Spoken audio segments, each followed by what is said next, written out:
13 minutos pasaron de las 8 de la mañana, 10 grados 3 décima, 14 ya marca el minutero y vamos a arrancar por supuesto con este Mil Voces del día de hoy que va a estar centrado casi en su totalidad en lo que fue la presentación de Javier Milei en la ONU, el salvataje económico de los 20.000 millones de dólares que anunció el secretario del Tesoro norteamericano después de la reunión de Trump. Un día anuncian que se va a ver con Trump, otro día se ve con Trump, otro día anuncian que le va a dar Estados Unidos, cosa de que vaya sosteniendo esta recuperación, para decirlo de alguna manera, de lo perdido en los mercados la semana anterior. El precio del dólar ha bajado, el precio también se ha inclinado hacia abajo en otras oportunidades, como por ejemplo cuando estaba con la soga al cuello y llegó el Fondo Monetario Internacional a salvar a Javier Milei. Esto fue en marzo, y también ha bajado y disminuido bastante el riesgo país, obviamente con guita de afuera, con guita de Donald Trump. Un hecho inédito, ¿no? Que esto generalmente se da a puertas adentro, pero Trump diciendo: apuesto por Javier Milei, por la reelección de Javier Milei, está haciendo un trabajo impecable, algo que no sucede, algo que no puede hacer el organismo multilateral como el Fondo Monetario Internacional, directamente blanquear que se la está jugando directamente por un plan político-económico e ideológico. Y en este sentido se me viene a la mente una metida de pata que había tenido Kristalina Georgieva, que decía que este era el camino, este era el rumbo. Después salieron a atacarla y tuvo que corregir. En el medio de todo eso anunciaron la baja de retenciones, pero después se terminó el cupo ayer y no hay más retenciones hasta el 31 de octubre como había sido anunciado. ¿Por qué? Ahora te lo vamos a contar. Hubo una queja de los camperos de los Estados Unidos y ahora vamos a hacer todo ese repaso. Arrancamos entonces por el tuit de Scott Bessent, el secretario de el Tesoro, que dice que apoya a Javier Milei. Bajo la presidencia de Javier Milei, Argentina ha dado pasos importantes hacia la estabilización, ha logrado una impresionante consolidación fiscal y una amplia liberación de precios y regulaciones restrictivas, sentando las bases para el histórico retorno de la Argentina a la prosperidad. El Tesoro de los Estados Unidos está listo para comprar bonos argentinos en dólares y lo hará según condiciones los exijan. También estamos preparados para otorgar un importante crédito de stand-by a través del Fondo de Estabilización Cambiaria. El Tesoro está negociando actualmente con las autoridades argentinas una línea de swap de 20.000 millones de dólares con el Banco Central. Estados Unidos está dispuesto a comprar deuda gubernamental también. No sé si tenemos la parte que habla de el campo. No sé este tweet entonces.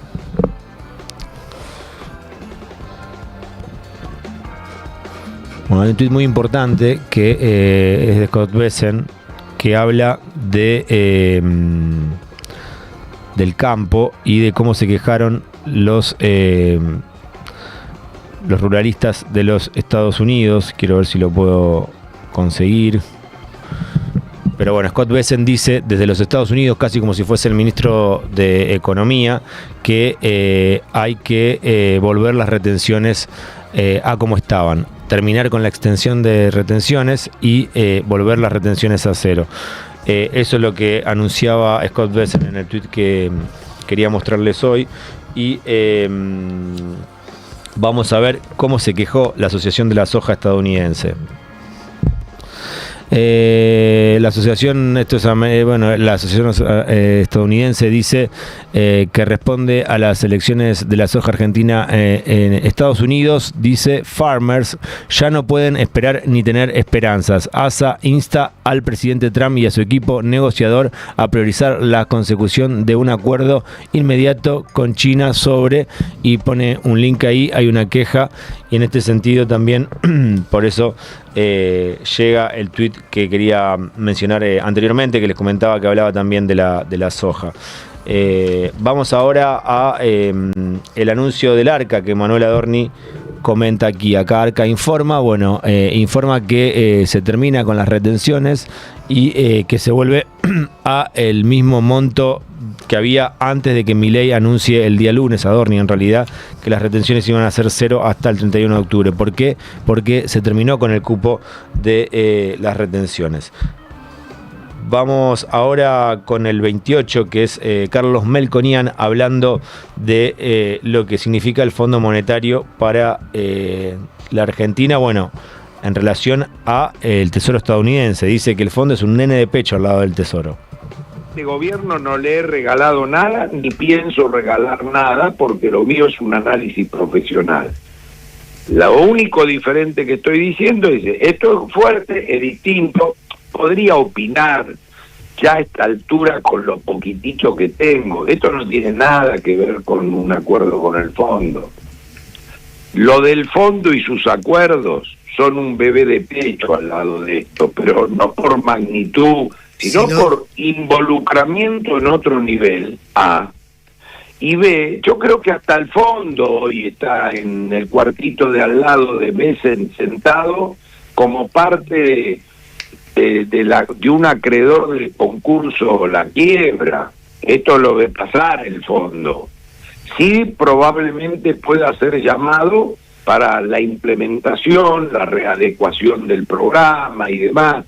Acá, esto yo lo que no sé todavía cómo es el formato colaborativo y contra qué. Bien, el fondo es un bebé de pecho al lado del Tesoro y está esperando al lado de La Quiebra, decía Melconian fuerte. Orlando Ferrer también habló de la situación económica de la Argentina y este acuerdo. Yo creo que tiene que cambiar un poco la política. Después de las elecciones tiene que replantearse un poco el modelo de comercio exterior para que haya más equilibrio entre las exportaciones e importaciones, especialmente lo que es turismo, que también da negativo.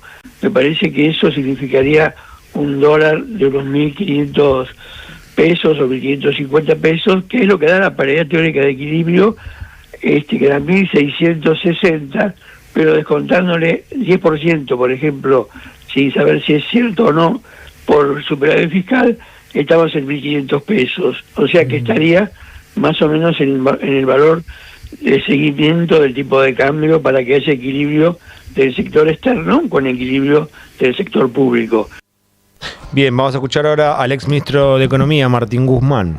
Si no tenía alguna ayuda externa, lo que iba a ocurrir era prontamente una devaluación, y tomó la decisión de acudir al rescate del gobierno de los Estados Unidos, no de un país, con esta asistencia financiera que a la sociedad argentina le va a resultar muy costosa. Es una asistencia financiera que todavía es muy opaca, no se sabe qué condiciones tiene asociadas, pero que sí sabemos que nos deja rehenes de lo que el gobierno de Estados Unidos plantee como objetivo en cuanto a su relación con la Argentina. Lo que ha ocurrido es que se agotó el modelo, no se vive mejor hoy en el país, esto quedó reflejado en las urnas y este préstamo no va a resolver ningún problema de la economía real. No es que a partir de este préstamo la gente va a vivir mejor. Bien, ahí escuchábamos a Martín Guzmán diciendo que el préstamo de Estados Unidos no mejora la economía de la gente, la situación de la gente. Vamos ahora a escuchar a Itay Hackman, candidato en la ciudad de Buenos Aires por Fuerza Patria. Hoy no gobierna más Milei en la Argentina. Milei no es más presidente de la Argentina. Hoy el presidente es Donald Trump.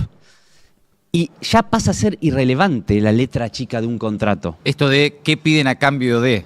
O sea, lo que se le cante a Trump. Lo que Trump quiera, Milei lo tiene que dar. En 2 semanas Trump, no importa, mañana van a firmar algo. Sí. En 2 semanas Trump lo llama a Milei. Le dice, che, ¿sabes qué? Me gustaría que... Sí, te agrego una cosita que me olvidé, le dice. Sí, y la Milei pero es que ya no puede hacer. ¿Qué margen tiene la Argentina después de esta foto para tener un posicionamiento sobre algún tema internacional que no sea exactamente lo que define Estados Unidos? ¿Qué margen tiene? El gobierno, Estados Unidos se acaba de comprar al gobierno argentino, ¿no? Entonces esto es una entrega total de la soberanía de nuestro país, del gobierno de Milei, y a partir de ahora vamos a un régimen de Donald Trump, y creo que lo que se vota el 26 de octubre es si la Argentina va a tener patria o va a ser Trump, ¿no? Esto es Braden o Perón actualizado 80 años después. Bueno, durísimo esto que cuenta Itay Hackman, teniendo en cuenta lo que puede llegar a ser el condicionamiento de ese acuerdo, de ese préstamo. Vamos ahora a un tuit de Miguel Ángel Pichetto, diputado de Encuentro Federal. Estamos pasando por diferentes ideologías, por diferentes partidos, por diferentes modos de ver la economía. Teníamos a Melconian, teníamos a Guzmán, teníamos a Ferrer. Escuchamos a Itay Hackman, vamos a escuchar a Pichetto ahora que dice que en la reunión bilateral faltó que alguien hablara sobre los aranceles del 50% que Estados Unidos le aplicó al acero y al aluminio de Argentina. Nadie habló de ese tema, qué lástima, dice Miguel Ángel Pichetto a modo de crítica. Y vamos a una carta de parlamentarios del Mercosur a la Embajada de los Estados Unidos por la deuda. Los parlamentarios del Mercosur alertaron a la Embajada de Estados Unidos por esta deuda que contrae Javier Milei. Señalaron que cualquier préstamo externo requiere aval del Congreso y que de lo contrario los fondos podrían considerarse personales del presidente Milei del presidente Trump hacia el presidente Milei, que sería un préstamo a Milei, es lo que dicen algunos parlamentarios del Mercosur. Otros te dicen el swap con China también fue un acuerdo entre países que no pasó por el Congreso, y recordemos que cuando pasó el de organismos multilaterales, como lo explica y lo pide la ley Guzmán, el organismo multilateral sí tiene que pasar por el Congreso, y recordemos que pasó de una manera medio gambeteando, ¿no? Con un DNU, se votó un DNU, no un proyecto de ley como requiere la ley que envió Martín Guzmán al Congreso para que cada nuevo préstamo con un organismo multilateral, como es el Fondo Monetario Internacional, por ejemplo, pase sí o sí por el Congreso. Acá veremos cuál es la estrategia del gobierno de Javier Milei. Sí es importante marcar que los parlamentarios del Mercosur piden que pase por el Congreso y le mandan una carta al embajador estadounidense en la Argentina. Vamos ahora a seguir avanzando, en este caso con Scott Bessent, quien le termina dando la guita a Javier Milei, o quien se la va a terminar dando, hablando del presidente Javier Milei.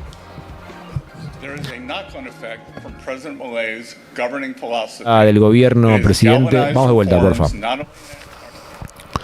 Hay un efecto de dominio de la filosofía del gobierno del presidente Milei,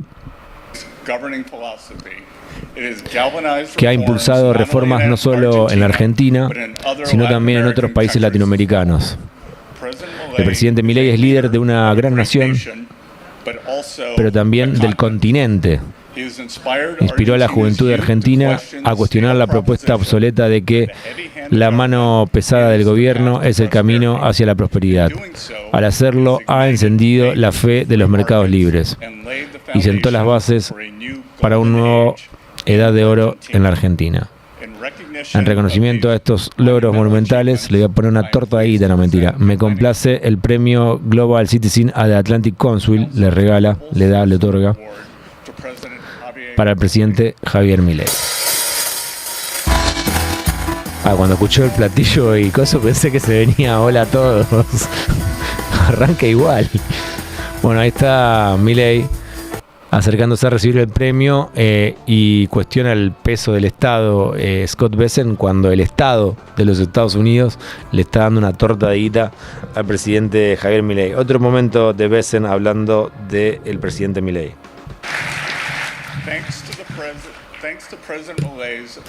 Milei tiene un liderazgo visionario, gracias Milei, dice, gracias al presidente Milei. Tiene un liderazgo visionario, el mundo empieza a ver a Argentina con otros ojos. Por supuesto, este proceso de transformación no ha estado sin opción. La reforma generacional es dolorosa y ese dolor invita a la burla de quienes han sido expulsados del poder.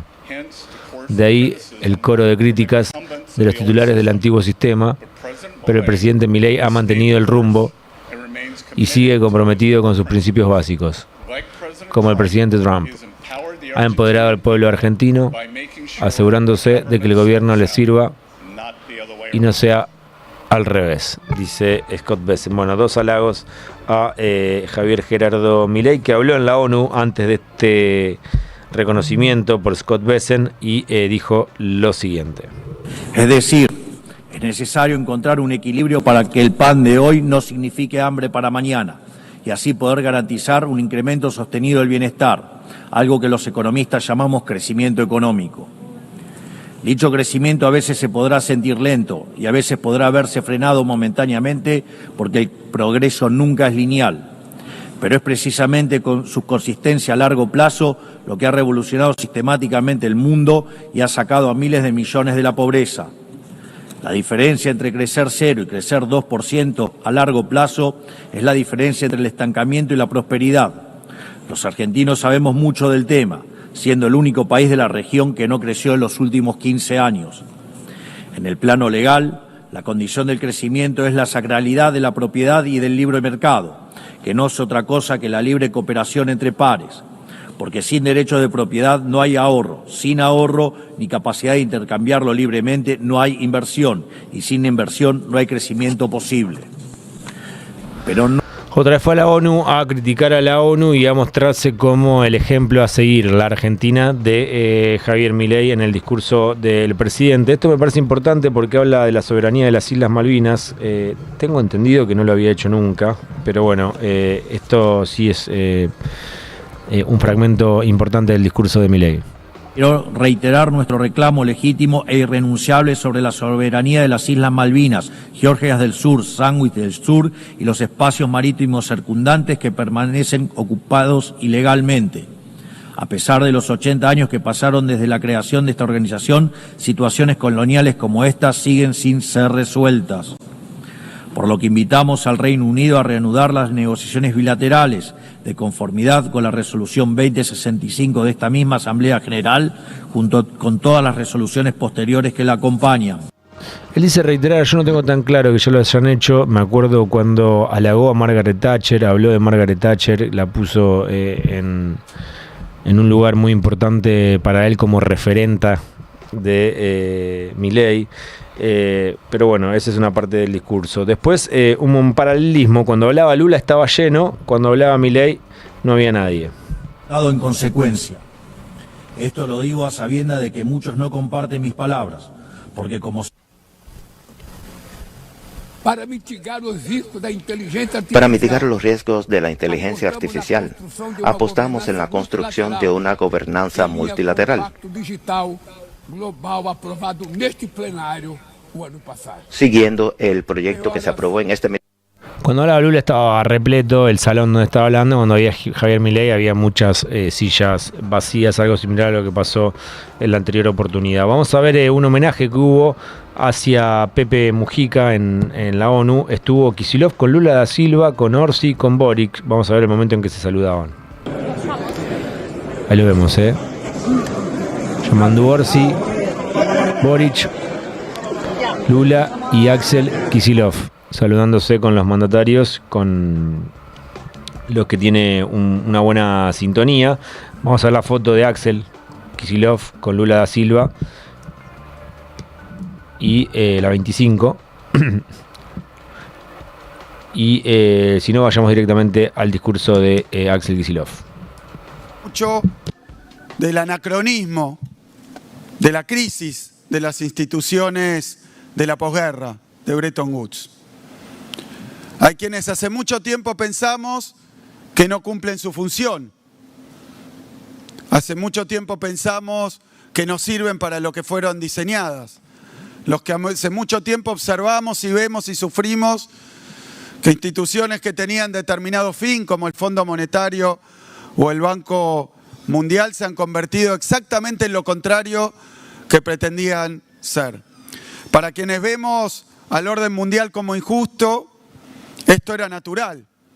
Lo extraño ahora es que la insuficiencia o la inutilidad de las instituciones de Bretton Woods es palabra corriente en los poderes dominantes, en el propio presidente de Estados Unidos.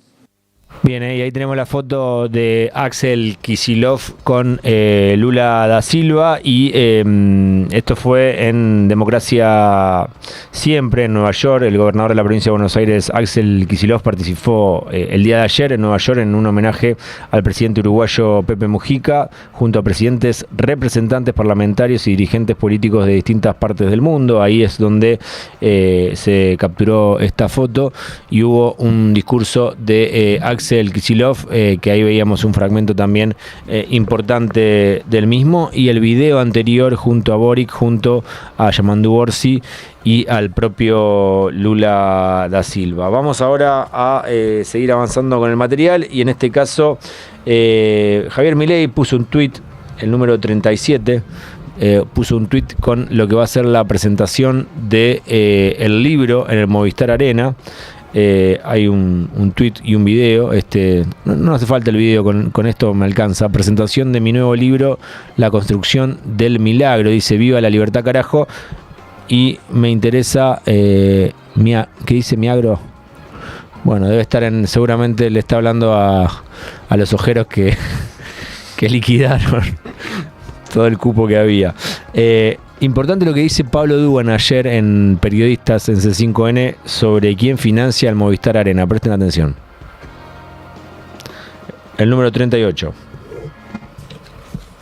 Pablo Dugan en C5N. Hace cuestión de minutos, Javier Milei, el acto en donde presenta su nuevo libro el día 6 de octubre. Vamos a poner el video con el cual presenta un super mega acto político en el Movistar Arena. La presencia estelar de Javier Milei. Hacer un acto en el Movistar Arena cuesta $100.000. $100.000. Una cifra completamente alejada de las posibilidades de una ignota editorial, una pequeñísima editorial. Ni el escritor más taquillero consigue una inversión de $100.000 en la campaña publicitaria. Porque esto no es una campaña del libro, esto es una campaña, es parte de la campaña electoral de Javier Milei. ¿Quién financia el acto de campaña de Javier Milei? Lo financia, creo que los conocen, la droguería suizo-argentina de la familia Kovalevker. Bien, ahí lo escuchábamos a Pablo Dugan, importantísima esta información que compartía ayer. ¿Quién pone la guita para el acto de Javier Milei? Bueno, lo que dice Pablo Dugan es que hay vínculos de Kovalevker con Mego, que es el responsable de esta editorial, que es una editorial chica, es quien organizó la Derecha Fest, que justo cuando fue la Derecha Fest, unos días antes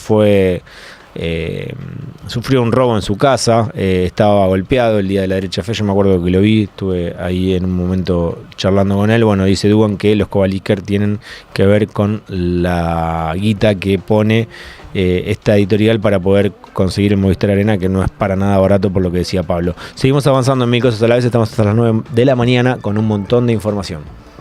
107.3 Re.